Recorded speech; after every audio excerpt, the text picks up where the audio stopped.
Welcome to Season 3 of the Parent Advocate Podcast, a show where we celebrate, defend, support, and uplift the voices of the LGBTQIA community. I'm your host, Stephen Chikumba. My pronouns are he, him, and his, and I'm joined by my amazing co-host, Lisette Trujillo. Hello, everyone. Lisette here, she, her, ella. The mission of the Parent Advocate Podcast is to elevate conversations and reframe narratives around trans and non-binary youth to help change hearts and minds. Each week, we bring you our take on all things happening from the perspective of two parents of BIPOC transgender children. Lisette, can you believe we are already in our third season? With all this foolishness we are always dealing with, it's not like we're ever going to run out of things to talk about, like the upcoming case in front of SCOTUS, which would potentially decide the ability for trans kids to play sports across the country, or the recent class action lawsuit filed by federal employees against the Trump administration for once again messing with people's gender affirming healthcare, to finally getting confirmation that the New York Times had indeed listened to top brass tell them to write anti-trans stories in all of its publications. Like, there is so much to unpack as we stare into 2026. Steven, season 3, where did the time go?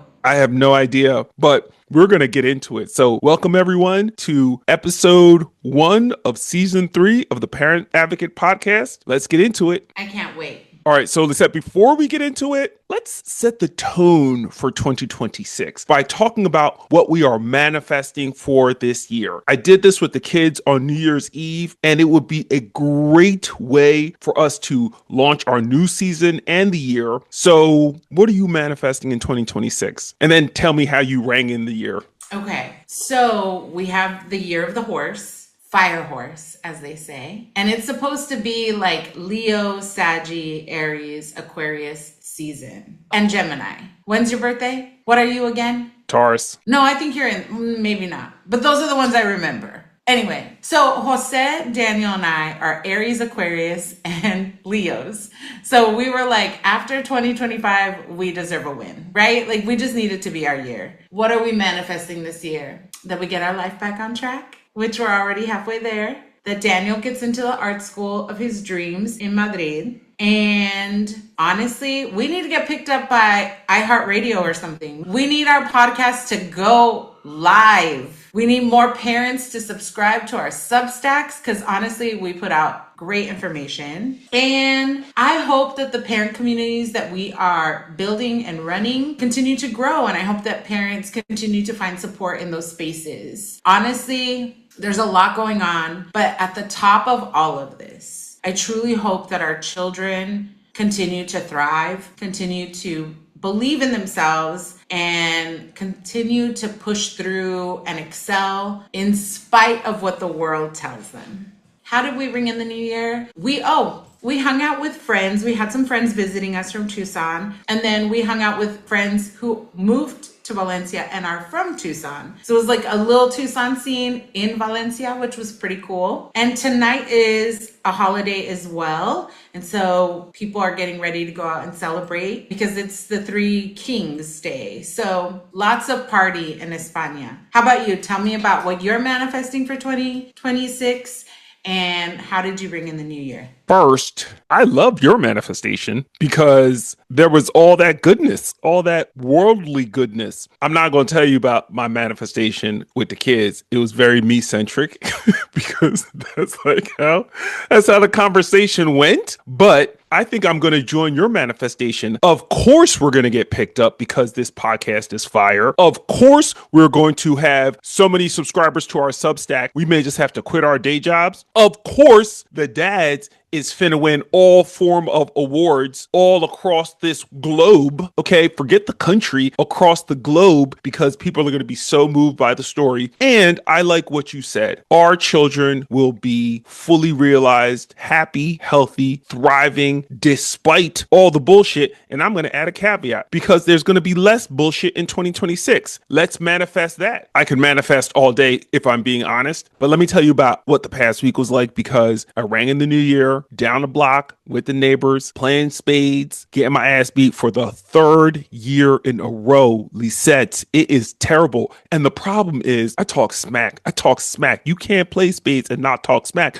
But every time my partner always fails me. Every single time my partner fails me. Because spades is a team game. You can't play by yourself. But your partner's got to be simpatico. They got to be lockstep with you. 3 years in a row, I've gone down. And the problem is, it's the host. It's her house.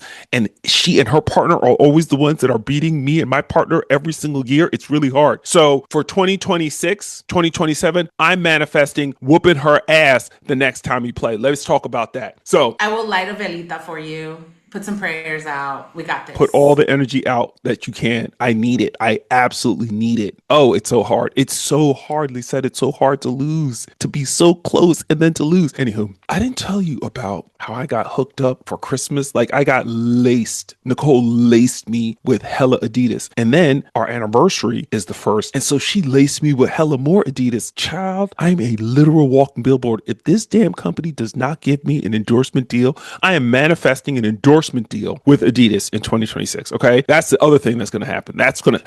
Also, Lisette, the Dad's Foundation started a book club. Oh, Stephen, what's the first book? So the first book, I'm going to show it to you. It's Gender Outlaw on Men, Women, and the Rest of Us by Kate Bornstein. Heady book. I was very impressed that this was the inaugural book for our book club. But because I was inspired, I ordered 10 more books. 10 books. I did a Google search for the top 10 books. Now I read all the time. Let's not get it twisted. I am not one of those slouches who has a child and is not trying to be up on his shit. But I was like, I'm not up on my shit the way I need to be. So I ordered 10 books. I'm going to read a book a week for the next 10 weeks. And I'm going to order 10 more. I am going to be so steeped in it that if you come correct. Come correct or don't come at all. And this is what I want to encourage all our dads to do. Like the fact that they came up with the book club idea, I was like, absolutely, I am down. Which dad recommended it? Like which AC dad? Goldberg. That was the dad that said let's do a book club? Yes. Well, no. The dad who said that we should start a book club was actually Ed Diaz. Dad from San Antonio. I was like, look at y'all. Who are you evolved creatures up in here? Christoph, he was down, obviously, because he was in your book club in Arizona. So it's like these dads are about that life. Andy Dumont was down. He was there too. So there's a bunch of dads who are about that life. Love it. I'm about to be about that life, that book club life. So yeah, that was the other thing. So I'm manifesting dads who are fully versed in all things gender expansive people such that they can be informed advocates educating others out in these streets. That's what I'm manifesting. Let me tell you this, because you triggered a memory. On Christmas Eve, Daniel and I talked to Amara because she was in Portugal. She was doing the holidays there. And I shared with her Ed Diaz's story and how his ex signed over custody so that the stepmom could take their daughter to Canada. Because we were just talking about, what this next year is going to do, like what we think is going to happen. And I was like, Amara, can you believe this? Like some parents are being forced to do these things. And yet Ed is in all of our hearts. Ed and his family. Absolutely. He's going to listen to the podcast. He's going to know. But you have to understand, like the first time I saw him, I was like, this is a big, cuddly polar bear. That's what I thought when I saw him. He's hulking. He is not a diminutive dude. He is a big old dude and he's got the softest heart. He has the most gentle heart. I just love my dads. And I know there is a polar bear in all of us just waiting to be snuggled by me. And so we can manifest all day, but how about we manifest today's topics? Okay, only if we have to.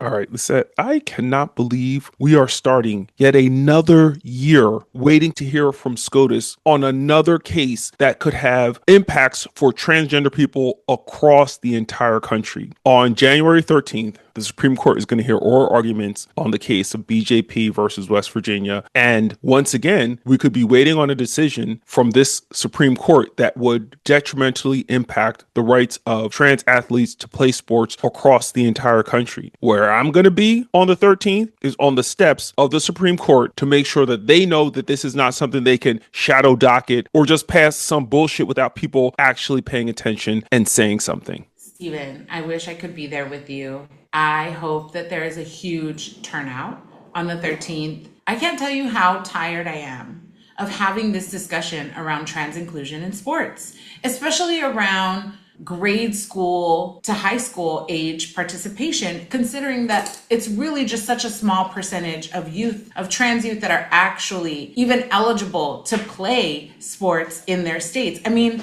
sports bans have been passed across the country, Arizona being one of the very first ones that saw a sports ban come through. Daniel got to play basketball in junior high, and it meant so much to him to be part of a team. He'll tell you that he wasn't very good, but he tried his best. And to be a part of a team and to be like a part of a school activity meant everything to him. The most difficult part of this, and the part that most people just don't see and understand, is that in this particular instance, and in most instances where we're talking about trans kids, these kids have been playing alongside their friends on these teams for years. The plaintiff in this case has been playing with her peers since she was like 5 or 6 for years. She's like 11 or 12 or 13 or however old it is, but it's been multiple years where her gender identity has not been an issue. She has not been Kobe Bryanting other kids on the field hockey field. That's not what's happening. And that's the same for most children. You do not have D1 athletes in every single solitary kid that gets on the field. That's not what happens. Most parents know that you've put your kid into this activity because that's what you do. You want your kid to be social. You want your kid to be outdoors. You want them to learn good sportsmanship. You want them to learn what it is to be on a team, to work together, to develop social emotional skills by working with other people. And you know this benefits children at a very young age, which is why we all introduce them to swimming, to hockey, to baseball, to tennis, to ballet, to taekwondo, to insert name of youthful activity that parents enroll their children in here, because that's all it ever is. It's never a function of wanting to beat somebody out of a medal or a place on the podium or a scholarship or hurt anyone. It's about the basic desire to ensure that your kid is engaged in meaningful activities and can make friends, period. Listen, my 6th grade Daniel was like 4'9". There was no way that he was going to be doing anything Olympic measured while playing with these kids. But what he learned and the friendships he formed meant everything to him. It's exhausting to have to continuously fight the narrative that the right wants people to believe. Fingers crossed, lighting candles, throwing all the juju to all of you on the 13th. And I can't say enough how grateful I am that you and all the other families who are planning to attend will be there.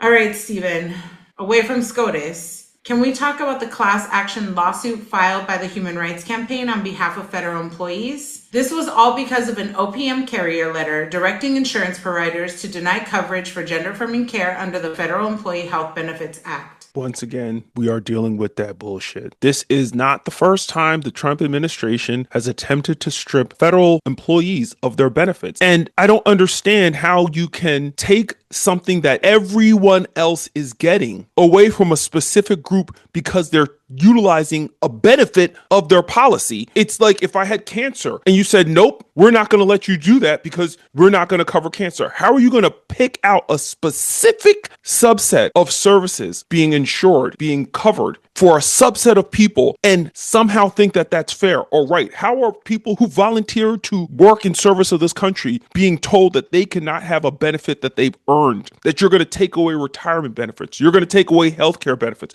you're going to take away access to care for someone's child, someone's loved one, someone's spouse, all because you don't believe that this person deserves care? It doesn't make any sense. And the fact that no one seems to be able to discern why this is problematic or acknowledge why this is problematic. Thank God for the Human Rights Campaign and the ACLU and Lambda Legal and all these organizations that are fighting to protect and preserve the rights of trans people and their families. Stephen, it's really, really frustrating that people can't connect the dots, right? I mean, healthcare and sports care bans have been at the forefront for the last 6-7 years. And when we saw this administration openly state that they no longer recognize transgender people as full citizens, should have been alarming for anyone who is saying that the US is like #1 democratic nation, right?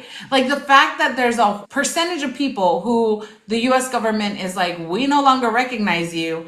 And then you as observers, as neighbors, as family members being shocked about why they're continuing to push these gender affirming care bans and trying to take them away from federal employees who fall under those descriptors, you have to be purposefully obtuse. Absolutely. You have to be purposefully obtuse to not recognize that providing care for some and depriving that same exact care for others on an arbitrary characteristic is unjust, unfair, inequitable, discriminatory. You have to be able to see that. And if you can't see that, then you're intentionally obtuse. You're absolutely right. All right, Lisette, we are going to wrap today's topics by discussing what we in the trans community have always known. The move to espouse anti-trans sentiment in print came from the top. Former New York Times editor Billie Jean Sweeney has alleged that the paper's management pushed their writers to write stories that were anti-trans and to really do all that they could to cast gender-affirming care, to cast dignity in bathrooms from a really discriminatory anti-trans lens. Stephen,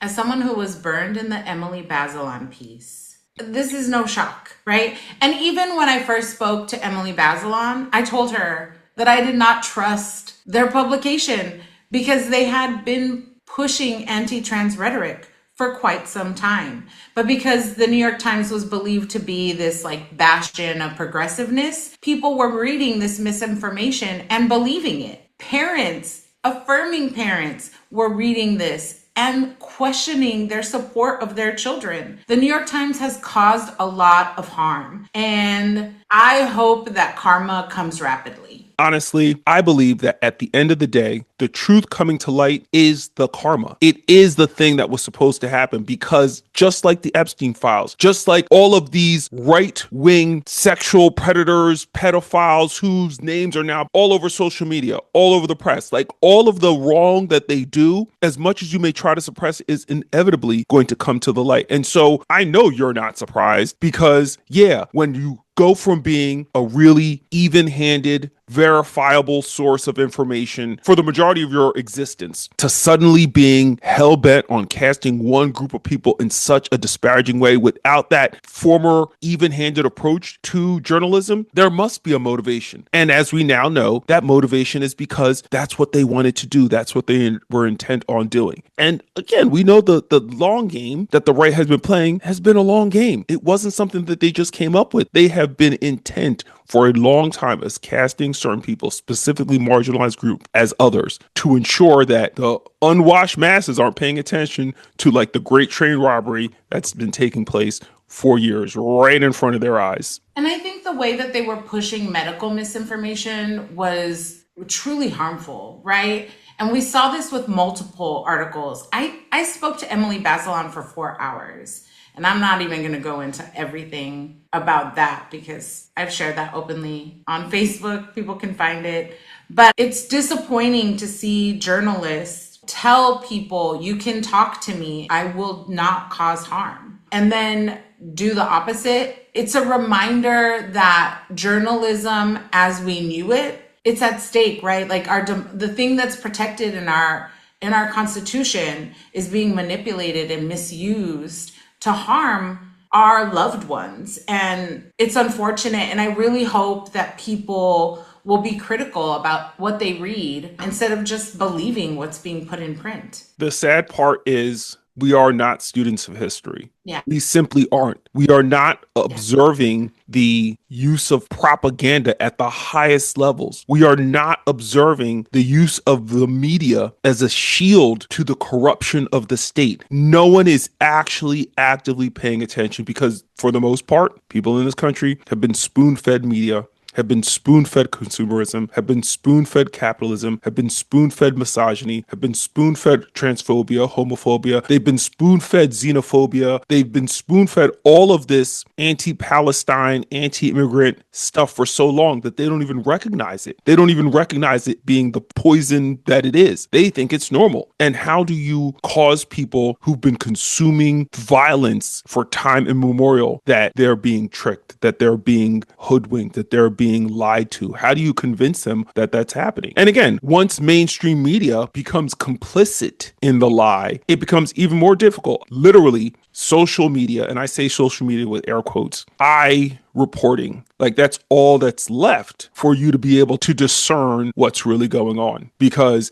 if you can no longer trust the New York Times, if you can no longer trust CNN, CBS, NBC, if they're all one massive monopoly. And again, the massive monopoly is bigger than the Netflix, Time Warner, Trump media. It's so much higher than that. You know, the people with all the money, there's like a couple of them, and they own everything. They own everything. And so all the things that we think we see and we know are so diluted by the time it gets down to us. And we just don't have the critical thinking skills to even differentiate fact from fiction. So you and I, we manifest people becoming aware and awake and self-aware without it being considered woke, the pejorative, but they're no longer steeped in a fog and can make up their own minds about what is right and or wrong. Absolutely. That's going to be at the top of my list. Well, maybe third. Well, it's on the list. It's on the list. Now it's time for our recurring segment, Allies and Assholes, where we highlight individuals and groups who are supporting the LGBTQI community on the one hand and call out straight up assholes who are trying to move us all backwards on the other. Lisette, who are we talking about today? Stephen, our ally of the week has been on this list before, and I'm hoping that one day they'll join the Dads Foundation. Comedian Marlon Wayans. Marlon Wayans made our list again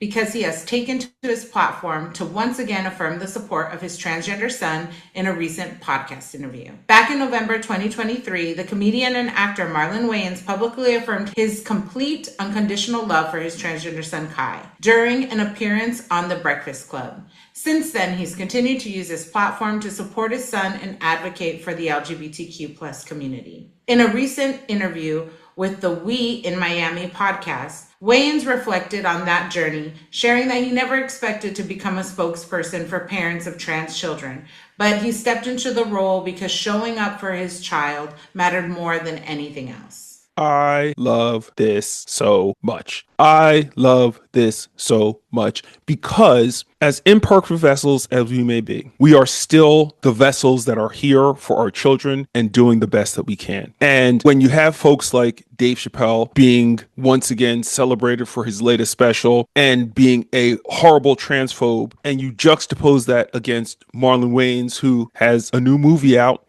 so check it out. And he is once again using his platform to support his trans child, to support his son, to support being a supportive parent, and talking about the evolution that it took for him to get there, that he wasn't on day one, but he gave himself time and he found the space he needed to realize, yeah, I love my child and I'm going to do whatever I have to do to support my child. And that people think anything less of parents who do, that's their bad. That's just their bad. And I love that he does this. And I love that he is our ally of the week. Well, I have a growing list of dads that we're going to be manifesting. Join your foundation. And this is why Marlon Wayans is our ally of the week. Congratulations to Marlon Wayans. And now on to our asshole of the week. Our asshole of the week has to go to Let's Go Washington. On January 3rd, the far-right group Let's Go Washington announced that they had collected more than 400,000 signatures to place a high school transgender sports ban on the ballot, an initiative that would rely on genital inspection as a so-called verification method. I need everyone to just sit with that. This group got 400,000 signatures to get a measure on the ballot that would allow for genital inspection